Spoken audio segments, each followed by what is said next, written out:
अस्सलामु अलैकुम वरहमतुल्लाहि वबरकातुहू। दोस्तों, ज़रा आप तसव्वुर कीजिए कि आप रोज़े से हैं और अचानक आपकी तबीयत बिगड़ती है और अब आपको इंजेक्शन लगवाना पड़ता है। तो आप परेशान हैं कि क्या मेरा रोज़ा टूट गया, या दमा यानी कि अस्थमा के जो मरीज़ हैं वो इनहेलर का इस्तेमाल करते हुए डरते हैं कि कहीं उनके इबादत ज़ाया ना हो जाएं। दीन इस्लाम तंगी का नहीं बल्कि आसानी का नाम है।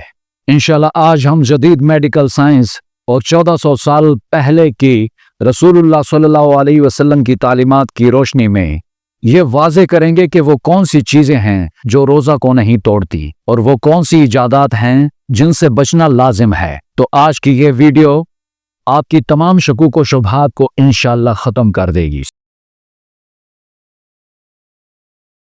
सबसे पहले इंजेक्शन का जिक्र करते हैं। तो दोस्तों, इंजेक्शन अगर आपकी नौइयत इतनी सख्त है कि आप बचने के चांसेस नहीं हैं तो इंजेक्शन गोश्त में लगाया जा सकता है, वरना रग में इसको लगाना ममनू है। आजकल की इस तरह की तालीमात हैं कि इंजेक्शन चाहे रग में लगे या गोश्त में, बयान करने वाले ये कहते हैं कि इससे फर्क नहीं पड़ता।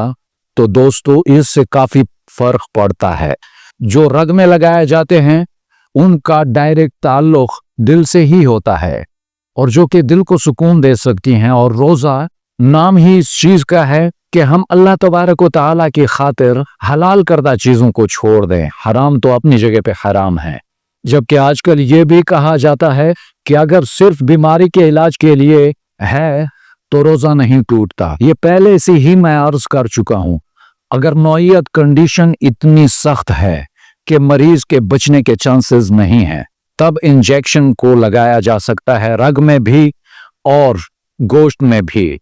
लेकिन अगर ये हो कि जिस तरह के नॉर्मल मामूल के आलात हैं, तब इंजेक्शन सिर्फ और सिर्फ वो भी सिर्फ गोश्त में लग सकता है और रग में उसको लगाने की इजाजत नहीं है। अब बात करते हैं कि खून देना या टेस्ट करवाना कैसा है। तो दोस्तों, अगर खून निकालने से इतनी कमजोरी ना हो कि रोजा तोड़ना पड़ जाए तो टेस्ट के लिए खून देने से रोजा नहीं टूटता। हाँ, अलबत्ता अगर ये खदशा है कि कमजोरी बढ़ सकती है और खून देने वाला बेहोश हो सकता है तो ऐसी सूरत में अफ्तारी के बाद ही खून दे। अब तीसरे नंबर पर इंसुलिन का जिक्र करते हैं। शुगर के मरीज इंसुलिन लगवा सकते हैं, इससे रोजा नहीं टूटता। और अब चौथे नंबर पर आंख के कतरों की बात करते हैं। पहले मैं आपको जदीद तहकीक और चंद फुक़हाए कराम के मुताबिक समझाता हूं, फिर उसके बाद इंशाल्लाह आपको अपनी राय दूंगा। जदीद तहकीक और अक्सर फुक़हाए कराम के मुताबिक आंख में कतरे डालने से रोजा नहीं टूटता, चाहे हल्क में जायका ही क्यों ना महसूस हो। जबकि दोस्तों, मेरी राय के मुताबिक अगर हल्क से कोई चीज भी उतरे और उसका जायका महसूस हो तो उससे मैं समझता हूं कि रोजा टूट जाएगा। मेरा तो यही अकीदा है।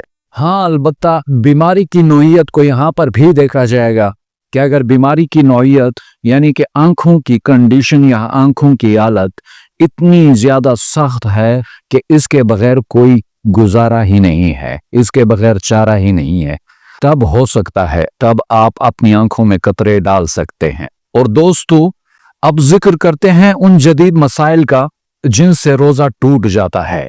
यहाँ पर सबसे पहले मैं बात करूंगा इनहेलर की।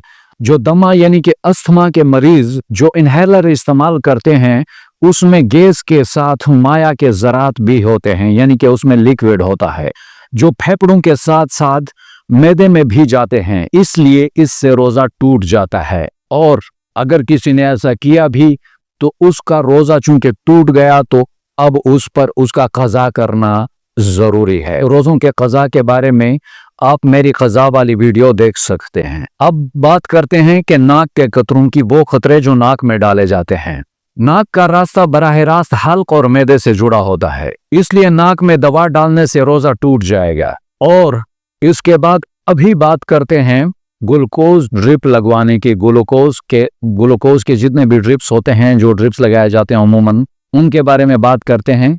तो याद रखें, ऐसी ड्रिप जो जिस्म को ताकत दे और भूख प्यास मिटाने के लिए लगाई जाए, उससे रोजा टूट जाएगा, क्योंकि ये रोजे के मकसद यानी भूख प्यास को ही खत्म कर देती है। तो दोस्तों, अल्लाह रब्बुल इज़्ज़त ने फरमाया, अल्लाह तुम्हारे साथ आसानी चाहता है, तंगी नहीं।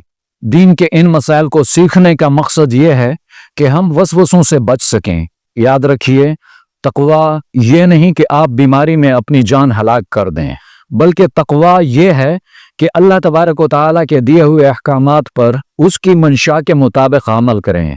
अगर उज़्र है तो अल्लाह तबारक व तआला ने रुख्सत दी है, और अगर हिम्मत है तो अल्लाह तबारक व तआला के लिए भूखा रहना वो लज़्ज़त है जो बादशाहों के महलों में भी मुयस्सर नहीं। दोस्तों, उम्मीद है आपको तमाम मसाइल की समझ आ गई होगी। अगर आपका फिर भी कोई मसला है तो कमेंट करके आप पूछ सकते हैं। मैं हूं आपका दोस्त अब्दुल सलाम नियाजी। इजाज़त दीजिए, मिलेंगे इंशाअल्लाह अगली नशिस्त में। तब तक के लिए अल्लाह हाफिज।